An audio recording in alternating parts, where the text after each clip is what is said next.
माजी प्रधानमंत्री मनमोहन सिंग जी यांनी जे पत्र देशाच्या प्रधानमंत्र्यांना लिहिलं होतं त्या पत्राला खऱ्या अर्थानं सकारात्मक घेऊन देशहिताच्या दृष्टिकोनातून त्या विचाराला मान्य करायला पाहिजे होतं। पण आपण पाहिलं की देशाचे आरोग्य मंत्री हर्षवर्धन जी यांनी काल त्या पत्राचं रिप्लाय देत असताना त्यांनी काँग्रेस शासित राज्यावरच आरोप लावला। खरं तर आता देशातलं सरकार येऊन 7 वर्ष पूर्ण झालीत आणि काँग्रेसनी अशा महामारीच्या काळामध्ये जनतेचा जीव कसा वाचवला हे देशातल्या जनतेला माहिती आहे। त्याच्यावर काँग्रेसने कधीही राजकारण केलेलं नाही। पण त्यांचे भाजपचे जे राज्य आहेत, मग गुजरात असेल, उत्तर प्रदेश असेल, अनेक राज्य जे आहेत त्या राज्यामध्ये माननीय हायकोर्टाला हस्तक्षेप करावा लागला आणि त्या राज्याला निर्देश द्यावा लागलं। तिथं प्रेताचे ढीग लागलेत, स्मशानभूमीमध्ये जागा नाही।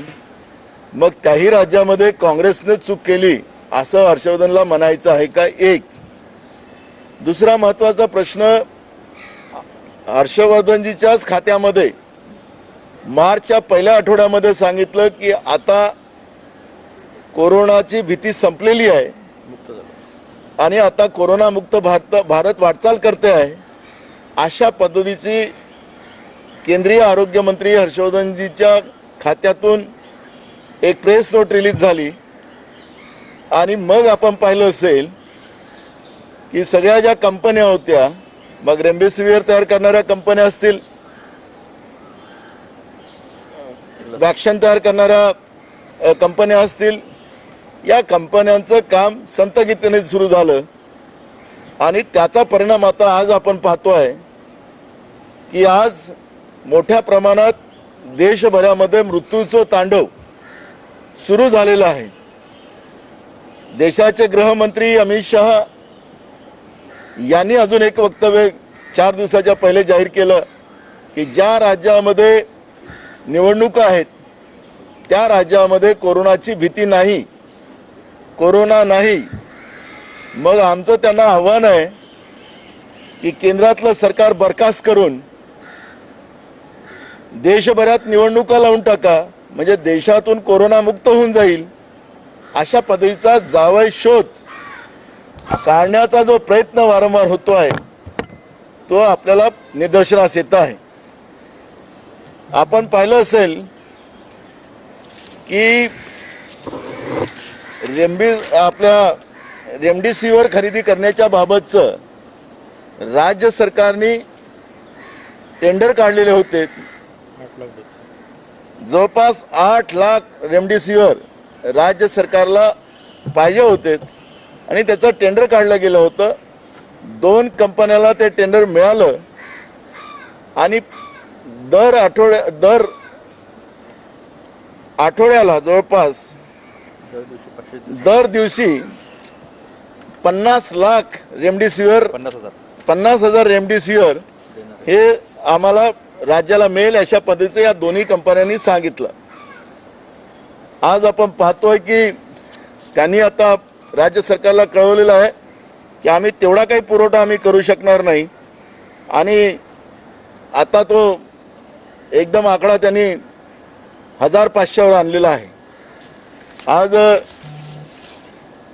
काँग्रेसची भूमिका याच्यातली स्पष्ट अशी आहे की या ज्या कंपन्या आहेत या कंपन्यावर केंद्र सरकारचा दबाव आहे का?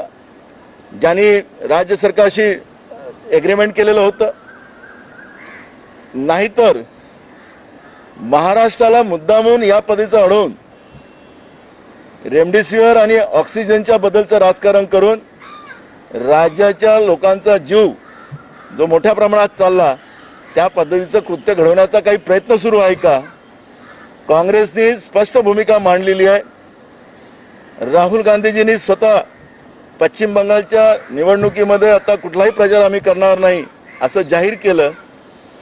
ज्या ठिकाणी गर्दी होते त्या ठिकाणातून हा कोरोना रोग मोठ्या प्रमाणात वाढतो आणि म्हणून राहुल गांधीजींनी त्या पद्धतीचा निर्णय घेतला, आज ममता बॅनर्जींनी त्याच पद्धतीचा निर्णय घेतला, पण देशाचे कर्ते जे प्रधान सेवक ते आजही प्रचाराच्या धुमाळीत आहे.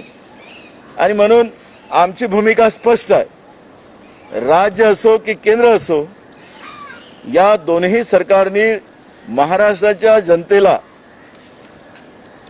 ऑक्सिजन आणि रेमडेसिवीर इंजेक्शन सारखे जे जनतेचा जीव वाचवण्यासाठी जे महत्त्वपूर्ण दोन हे जे वस्तू आहेत या पुरवल्या पाहिजे. त्याच्यात कुठले राजकारण झालं नाही पाहिजे, अशी भूमिका ही काँग्रेसची आहे.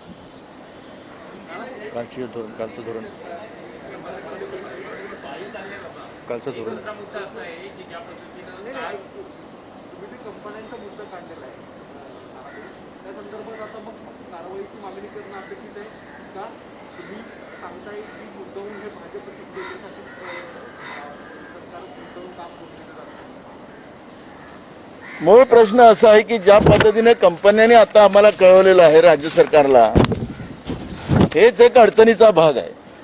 आणि अशा या परिस्थितीमध्ये केंद्र सरकारने हस्तक्षेप करून, कारण की राज्यातले महाराष्ट्रातला जीव हा काही कुठल्या एका पार्टीचा होऊ शकत नाही, याला कुठलं राजकारण होऊ शकत नाही.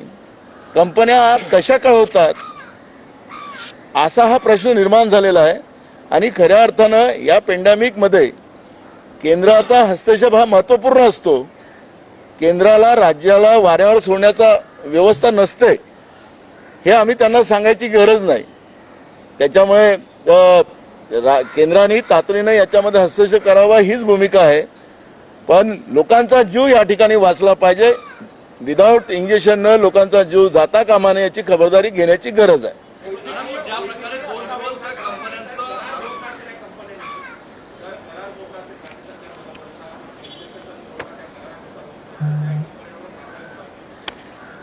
बरोबर आहे की आता ज्या कंपन्याला जो कॉन्ट्रॅक्ट दिलेला आहे त्या कंपन्या या पद्धतीने करत असतील तर निश्चितपणे राज्य सरकार त्याच्यामध्ये ॲक्शन घेणार, त्याच्यामध्ये कुठलंही दुमत नाही. पण हे सगळं ॲक्शन आणि हे सगळं रिॲक्शन करत असताना हा पुरवठा झाला नाही आणि त्याच्यामध्ये असंख्य लोकांचा जो जीव जाणार, तो जीव काय आपल्याला वापस आणता येणार नाही. आणि म्हणून आमचं केंद्र सरकारने तातडीने हस्तक्षेप करावा या प्रकरणामध्ये अशी आमची विनंती आहे.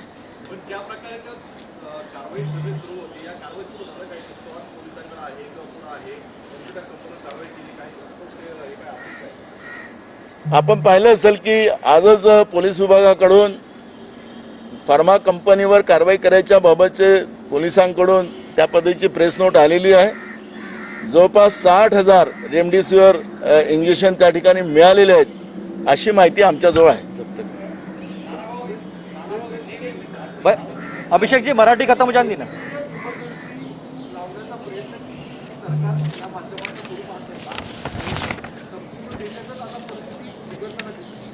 राष्ट्रीय आपत्ती आहेच, ही राष्ट्रीय आपत्ती आहेच. याला सरकारने त्या पद्धतीनं केंद्र सरकारने गांभीर्यानं घेण्याची गरज आहे अशी आमची विनंती आहे. केंद्र सरकारने गांभीर्यानं घेतली तर ही राष्ट्रीय आपत्ती आहेच.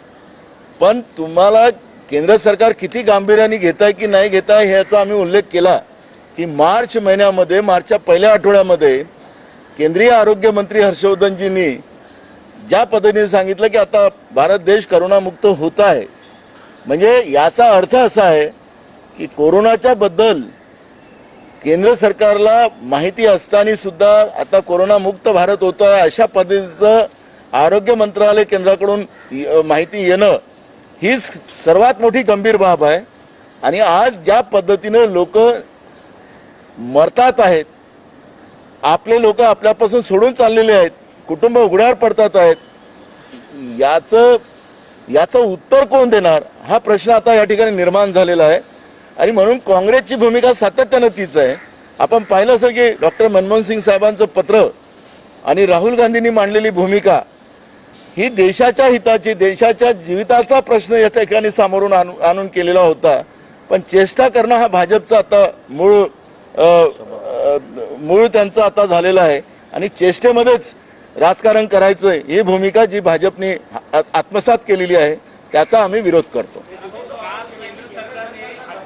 एक एक एक एक एक एक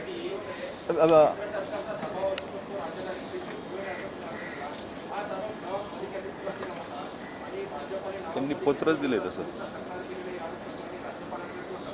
हो, त्यांनी पत्र जाहीर केलं ना केंद्राचं, FDA केंद्राचं पत्र जाहीर केलेलं आहे आणि ते पत्र सगळ्यांना दाखवलेलं आहे. त्याच्यामध्ये आरोप नाही, वस्तुस्थिती आहे.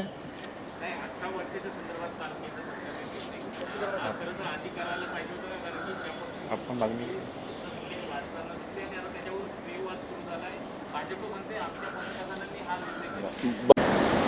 की आता भारत कोरोनामुक्त व्हायला निघालेला आहे असं जेव्हा आरोग्य मंत्रालय केंद्रातलं जाहीर करते, हर्षवर्धनजी जाहीर करतात, म्हणजे देशाच्या प्रधानमंत्र्याला देशाची किती काळजी होती याच्यावरून ओळखलं जातं.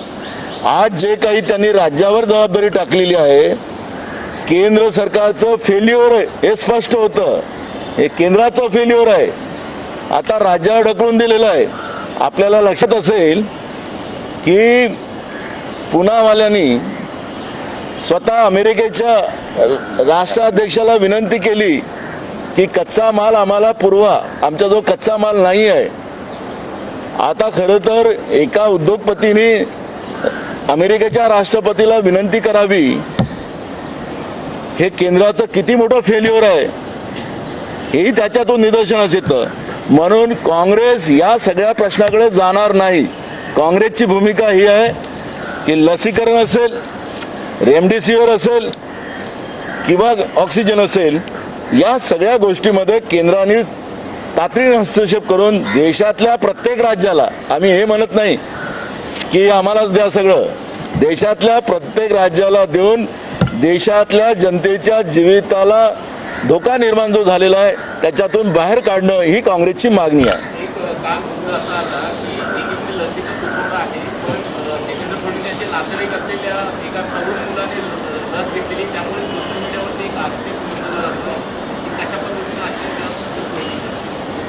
आता मूळ प्रश्न असा आहे की नरेंद्र मोदी जेव्हा प्रधान सेवक देशाचे प्रधानमंत्री झाले आणि लाल लाईट गाडीचा काढण्याचा याचा अर्थ असा होता की ही जी काही व्यवस्था आहे या व्यवस्थेला संपवण्याचा निर्णय देशाच्या प्रधानमंत्र्यांनी केलेला होता. त्याचं स्वागत सगळ्यांनी केलं. पण अमित शहाचा मुलगा, काय नाव त्याचं, जय शहा, मग आता देवेंद्र फडणवीसच्या पुतण्या, हे सगळं जे आहे, मग आता हे नरेंद्र मोदीचे म्हणजे प्रधान सेवकाचे हे जे कार्यकर्ते आहेत, या कार्यकर्त्यांना कळू नये असं तर मला वाटत नाही. म्हणून स्वतः प्रधान सेवक प्रधानमंत्र्यांनी नरेंद्र मोदीजींनी याची दखल घ्यावी एवढी आमची विनंती.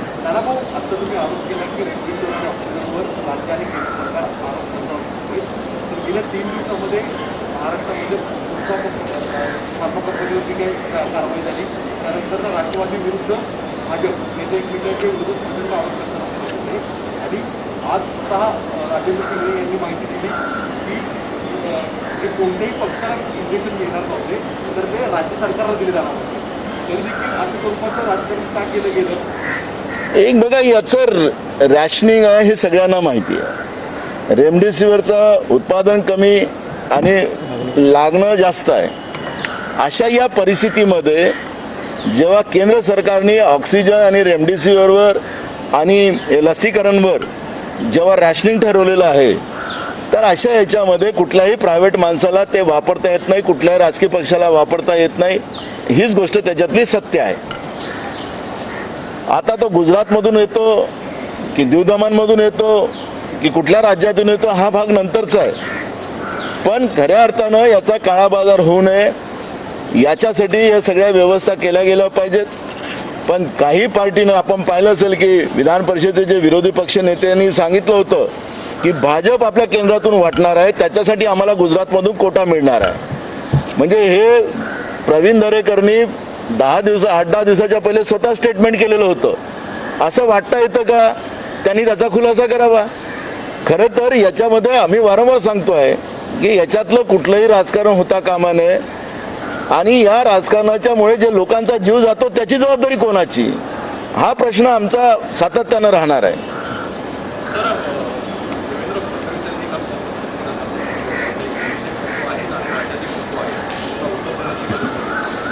असं आहे की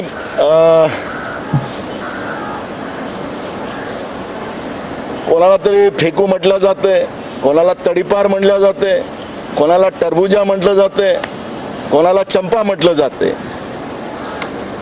पण आम्ही या पद्धतीचं कोणाचंही नावाचं अपभ्रंश करण्याची भूमिका काँग्रेसची नाही आणि ही महाराष्ट्राची संस्कृती पण नाही.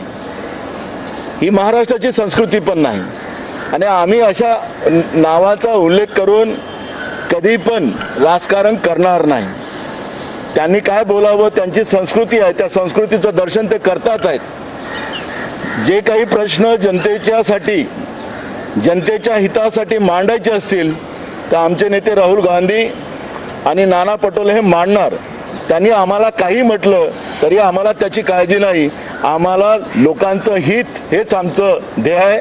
त्याच्यासाठीच आम्ही काम करू, देशासाठी काम करू. अमित शहानी एक काम केलं की ही अपवित्र आघाडी आहे आणि ही आघाडी जास्त काळ टिकणार नाही. असं आहे की जम्मू काश्मीरमध्ये जी आघाडी भाजपने PDP बरोबर केली होती ती कोणती आघाडी होती, पवित्र होती की अपवित्र होती, त्याचा उल्लेख अमित शहाजींनी करावा.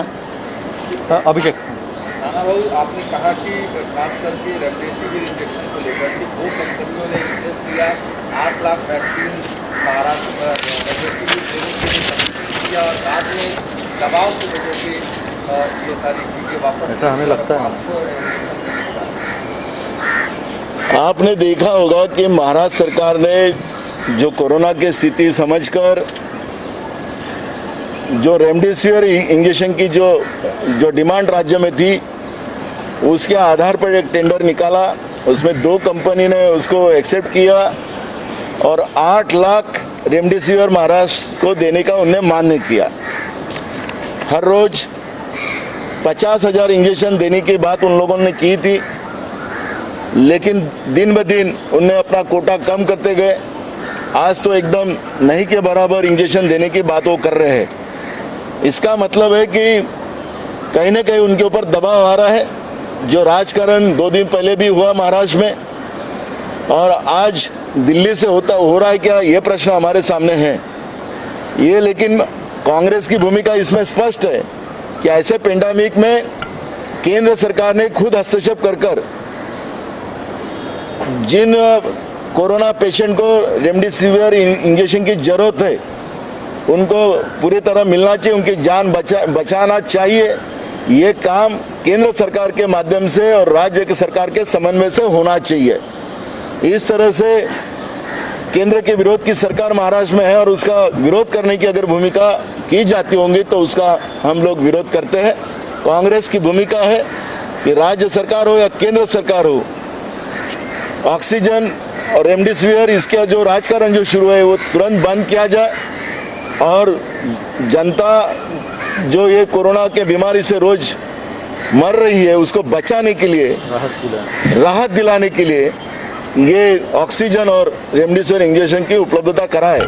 ये मांग कांग्रेस की है. नाना बाबू, एक सवाल और भी है कि क्या ये जिस तरीके से 2 दिन पहले ग्रुप फार्मा के लोगों को बुलाया गया, पुलिस की पूछताछ की गई, क्या कंपनी को लगता है कि महाराष्ट्र में जो सरकार और विपक्ष कंपनी और गुजरात सरकारनं जर कारवाई केली वलसाडमध्ये, इस रही है और इसलिए उन्होंने कहा कि यहाँ पर ज़्यादा राजनीति हो रही है ज़्यादा. आपको याद होगा कि गुजरात सरकार ने खुद इस कंपनी के ऊपर ब्लैक मार्केटिंग के नाम से इनके ऊपर कार्रवाई की है. वही कंपनी महाराष्ट्र में भी ब्लैक मार्केटिंग करने की व्यवस्था बना रही थी. पुलिस ने उस रात जो रेड किया, जो हमारे को मालूम आता है कि कम से कम 60,000 रेमडेसिविर के इंजेक्शन उसमें वहाँ मिले हैं और इस तरह से कालाबाजारी करने वालों को कार्रवाई करने का अधिकार पुलिस का होता है और वो राज्य सरकार के पुलिस ने किया है. तो उसमें विरोध करने की कोई जरूरत नहीं है, ऐसी हमारी भूमिका है. इस तरीके से राजेश शिंदे ने कहा कि वो सरकार को मिलने वाला था, उसने राजनीति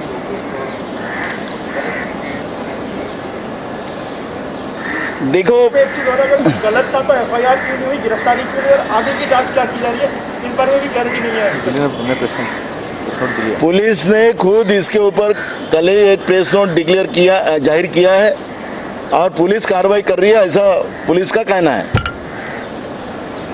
अच्छा, कल एक नागपुर से जो खबर आई है कि देवेंद्र फडणवीस के जो भतीजे हैं भांजे हैं वो कम उम्र के होने के बावजूद उन्होंने वैक्सीन दी है और ये नियमों के खिलाफ जाता है, कांग्रेस की क्या भूमिका है इस खबर के ऊपर? देखो, इसमें खुद नरेंद्र मोदी जी ने, प्रधान सेवक ने इस पे ख्याल देने की जरूरत है। अमित शाह के बेटे को भी इस तरह का रेड कॉर्पोरेटर दिया गया था। अब देवेंद्र फडणवीस के लड़के को, भतीजे को भी इस तरह की व्यवस्था दी जा रही है। आपको पता होगा कि जब नरेंद्र मोदी की सरकार आई तो उन्हें जो लाल लाइट रहता है गाड़ी के ऊपर का, वो निकालने की व्यवस्था बनाई। मंत्री भी आम रहे, लोगों के साथ रहे, ऐसी उनकी भूमिका थी। और जो अधिकार आपको मिलते हैं उसका गलत यूज ना हो, ये प्रधानमंत्री नरेंद्र मोदी जी ने उस समय कहा था। क्या देवेंद्र फडणवीस और अमित शाह ये उनकी सुन नहीं रहे? क्या नरेंद्र मोदी जी इस बात पे ख्याल करेंगे क्या? ये सवाल कांग्रेस का है। दादा भाऊ, आता भाऊनी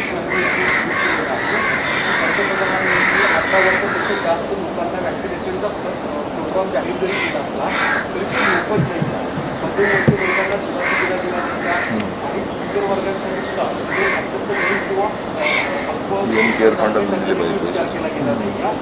सरकार त्यांचे काय साध्य करू पाहतो? बरोबर आहे की आम्ही वारंवार सांगतो की देशाच्या जनतेचा जीव वाचला गेला पाहिजे, त्यांची सुरक्षा केली पाहिजे, त्यांना राहत दिलं गेलं पाहिजे, ही भूमिका काँग्रेसची आहे. आणि म्हणून राहुल गांधीजींनी त्या पद्धतीचं ट्विट केलेलं आहे.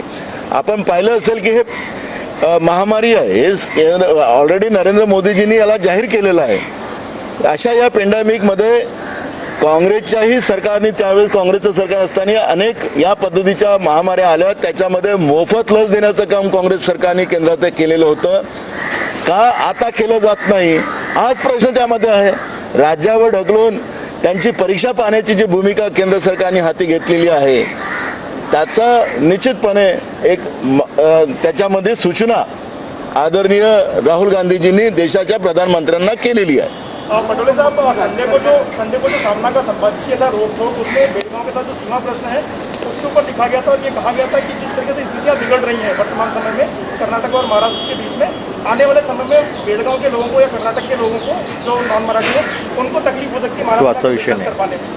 वो आज का सब्जेक्ट नहीं है, लेकिन मैं आपका इस प्रश्न को आपको बताऊंगा कि महाराष्ट्र विधानसभा में कई बार ठहराव हो चुके हैं और सब एकमत से हुए हैं कि संयुक्त महाराष्ट्र के इसमें वो बेलगांव आता है, वहाँ पर महाराष्ट्र के कोई भी पार्टी का नेता संयुक्त महाराष्ट्र के ही उम्मीदवार के प्रचार को जाएगा, वो कोई पार्टी के प्रचार में नहीं जाएगा। इस तरह का ठराव महाराष्ट्र के विधानसभा में कई बार हो चुका है, उसमें देवेंद्र फडणवीस भी थे।